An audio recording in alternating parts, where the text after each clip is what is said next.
Today we're laying down the law of do's and don'ts for real estate agents with Facebook ads. Ever felt like your ads could use a little boost? Well, stick around because by the end of this video, you'll not only know what works, but also what to steer clear of when running Facebook ads as a real estate agent. Hey, I'm Shawn and I am a social media coach for the Wolfpack at eXp Realty. And I'm also the founder of the Realtors Blueprint, which helps realtors generate a non-stop leads well on autopilot with Facebook ads. If you're ready to amplify your ad game, then make sure to give me a like, hit that subscribe button, also hit the bell to be notified when I post future videos on Facebook ads. And let's get into it. Let's dive into the do's and don'ts of Facebook ads for realtors. First off, the biggest misconception with Facebook ads is how to actually run them. So do not create a post on your Facebook page and click that blue boost button, unless all your main goal is to get more eyeballs on it, and that is it. But if you're actually wanting to generate leads, do not click on that boost button. Do not do an ad that's self-promoting. So don't be creating a post on your Facebook page that just says, hi, or call me, or I'm the greatest. That's self-promoting. It's not giving any value. Don't do those posts. Do not create any ads that are not providing value. As I touched on the last point, you need to give something of value that people want to get. If you're just putting out an ad, then there's really no call to action. There's nothing for people to get, and therefore you're not going to generate any leads. So you need to have that where people go, wow, I need that, and they want to put in their contact information in order to get it. Do not run Facebook ads unless you have some sort of system or knowledge to integrate all of this, because what you're going to do is you might follow the steps that I teach you and you're going to be generating leads, but you won't even know it because Facebook doesn't notify you, and therefore leads are going to be coming in. You're going to be spending all this money and you won't even know you're getting leads, or you won't be able to respond to them in time, and this is just going to be all a waste of money for you. So make sure you go to some of my prior videos, do your research how to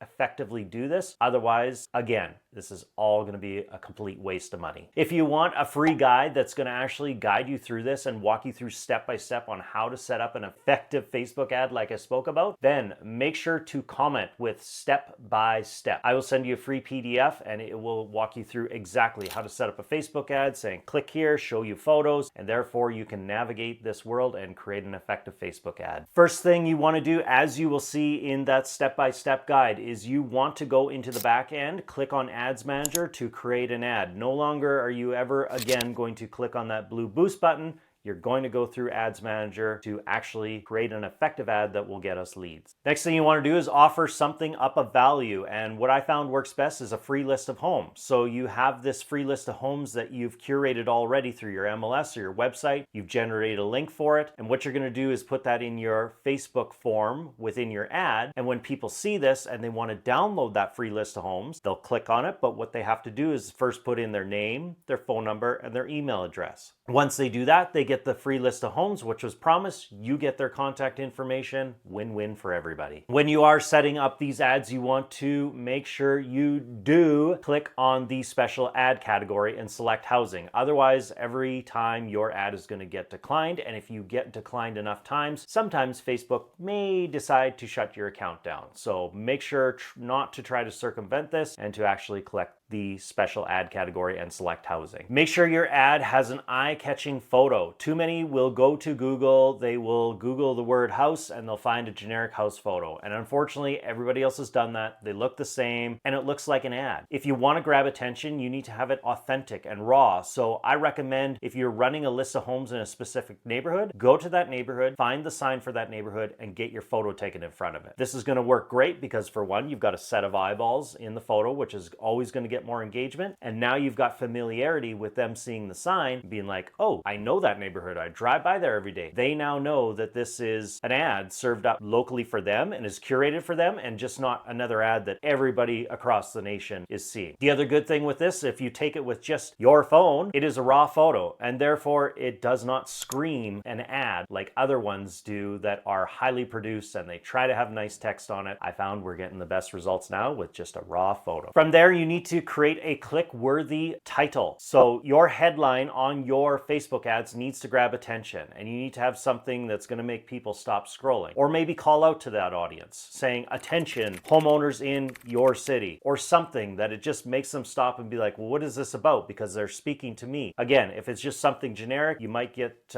passed by your photo, number one. Secondarily, they're going to want to read that headline and see if you have their attention, if they want to stick around. After that, and your ad is running and you have leads coming in and you do have it integrated with the system, so you're getting notified. From there, you want to be responding to those leads within the first 5 minutes. Statistics show if you can respond to a lead in the first 5 minutes, you have a much higher chance of having a conversation with them. And all of us are guilty of this. We get busy, we're out doing a showing and we can't respond. You need to have some system integrated to make sure it's getting back to them right away. And at the very least, you've got this thing with you. So if a lead comes in, for the sake of your business, just pick up the phone and respond to them immediately. And then from there, you need to have a system that is following up with them, or at the very least have a spreadsheet that you're keeping track, because the other statistic is, on average, it can take 7 to 8 touch points to get a hold of some of these leads. And the majority of realtors will do this once or twice and then stop contacting them. So you need to have that system where you're going, okay, how many times did I follow up with them? When's the last time I followed up with them? And keep trying to message them until you can get a conversation started. If you don't do this, again, you're going to be spending a pile of money, and this entire strategy is just going to be a complete waste for you. And from there, when you do get a hold of them, just make sure you keep in contact with them. See if there's anything else they need. Set them up on an auto email. Just keep reaching out to them to show them that you actually care. Because a lot of people, if they don't hear that the person's ready to buy today, they stop contact with them. And guess what? Eventually that lead will go somewhere else, and it could be months or a year down the road. And when they are ready, you've been forgotten about, and they found another realtor that was there at that time and was maybe top of mind. So don't lose contact with these people. You've done all the heavy lifting to bring them in. You've got a hold of them. Why would you give up now? You're not even to the end of the journey. It's like you're just giving up, and you are now at the easiest part. You've got their contact information. Just keep in touch with them. Show that you give a crap. That's all you have to do. And eventually, when they're ready, they may ask more questions, and you're going to be top of mind and the one that they're going to use to buy or sell their home. And that's it. There's my do's and don'ts. If you have any questions, make sure to comment. Also, if you do want that step-by-step guide, remember, comment with step-by-step guide. If this was beneficial, make sure to give me a like, hit that subscribe button, and also the bell to be notified of future videos. Thanks again. I can't wait to see what you do with Facebook ads. Take care and have a great day.